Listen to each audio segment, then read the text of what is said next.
Created in World War I to fight alongside America's allied partners in Europe, 100 years later, ensuring the readiness of our homeland partners in the Army National Guard and Army Reserve. We are 1st Army.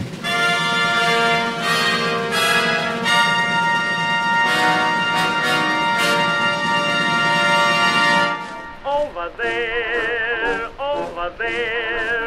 1st Army, America's first numbered army, was established in France on August 10, 1918, under the command of General John Blackjack Pershing.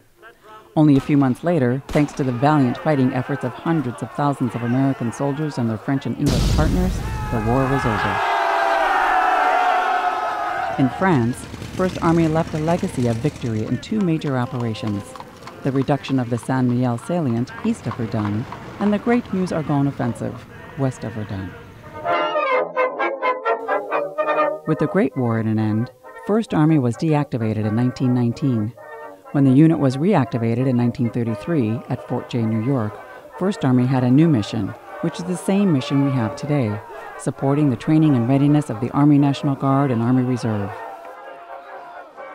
Until the eve of World War II, 1st Army commanded 6 corps of soldiers from the Active Duty Army, the Army National Guard, and the Army Reserve. In 1943, 1st Army resumed its field army combat role and moved its headquarters to Bristol, England. Praise the Lord and pass the ammunition. Praise the Lord and pass the ammunition. On D-Day, June 6, 1944, with General Omar Bradley in command, 1st Army troops landed on Omaha and Utah beaches in Normandy, France, with 1st Army commanding all American ground forces during the invasion. 1st Army established an impressive record of firsts in World War II. First on the beaches of Normandy. First out of the Normandy beachhead. First into Paris. First to break the Siegfried Line. First to cross the Rhine River. And first to link up with our Soviet allies at the Elbe River. Following World War II, 1st Army returned to the United States and was designated as one of 6 continental U.S. armies responsible for supervising and training active duty and Army National Guard units, as well as commanding all installations in an 8-state region of the northeastern United States. Beginning in the 1950s and continuing through the 1970s, 1st Army mobilized and deployed thousands of soldiers during the Korean and Vietnam Wars. In 1966, 1st Army's area of operation expanded to 15 states and the District of Columbia. At the same time, the headquarters relocated from Governor's Island, New York to Fort Meade, Maryland.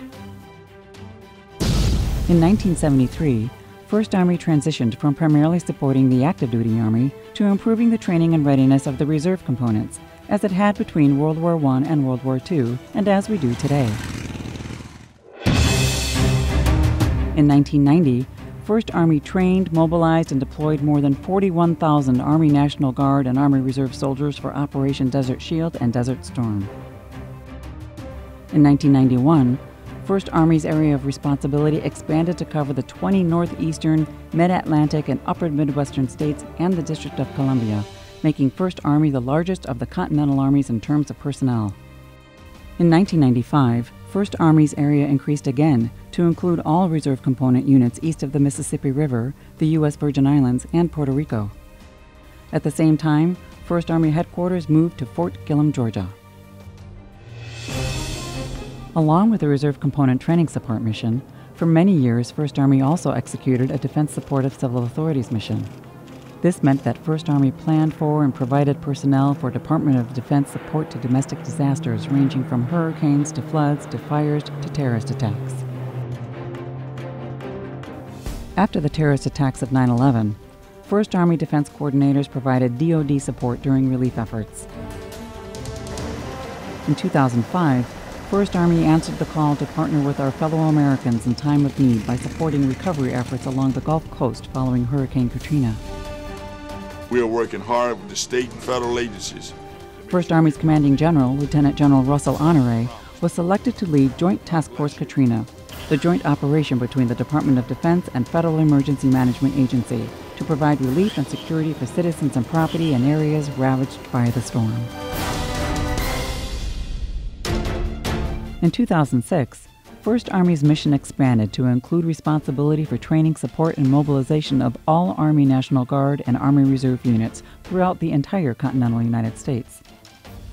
With its newly expanded mission, 1st Army organized its training brigades under 2 subordinate multi-component headquarters, one division to support the western United States and the other to support the eastern United States, the U.S. Virgin Islands, and Puerto Rico. 1st Army Division West was activated at Fort Carson, Colorado in 2006 and moved its headquarters to Fort Hood, Texas in 2009. 1st Army Division East was activated in 2007 at Fort Meade, Maryland, and moved its headquarters to Fort Knox, Kentucky in 2016. In 2011, 1st Army Headquarters relocated to Rock Island Arsenal, Illinois. Beginning in 2015, 1st Army restructured its formations to more effectively support the training and readiness of the reserve component. Today, 1st Army's 10 training brigades are strategically located throughout the continental United States. Division West consists of the 120th Infantry and 166th Aviation Brigades at Fort Hood, Texas, 181st Infantry Brigade at Fort McCoy, Wisconsin, 189th Infantry Brigade at Joint Base Lewis McChord, Washington, and 5th Armored Brigade at Fort Bliss, Texas. Division East consists of the 157th Infantry Brigade at Camp Atterbury, Indiana, 174th Infantry Brigade at Joint Base McGuire-Dix Lakehurst, New Jersey, 188th Infantry Brigade at Fort Stewart, Georgia, 177th Armored Brigade at Camp Shelby, Mississippi, and 4th Cavalry Brigade at Fort Knox, Kentucky. Since 2001, 1st Army has mobilized, trained, and deployed more than 1.2 million soldiers, sailors, airmen, Marines, and civilian interagency personnel for worldwide missions, including Operations Noble Eagle, Iraqi Freedom, Enduring Freedom, Freedom Sentinel, Spartan Shield, Inherent Resolve, Horn of Africa, Multinational Force and Observers, and the Air Defense Mission in the National Capital Region. Today's smaller, leaner active duty Army cannot fulfill an increasingly multifaceted global mission without its reserve component partners, and it is 1st Army's sacred duty to train the Army National Guard and Army Reserve for fights to come. Consider these words from 1st Army's 1st Commanding General, General John Blackjack Pershing, as true today as they were 100 years ago. We no longer differentiate in an ultimate sense between Army, National Guard, and Reserve forces. Every energy is bent to the development of the Army of the United States. Our purpose is to think only of the American citizen and to prepare him for duties in war. With a century of experience and expertise, 1st Army remains committed to the training and readiness of our Army National Guard and Army Reserve partners as we look ahead to our next 100 years. First indeed.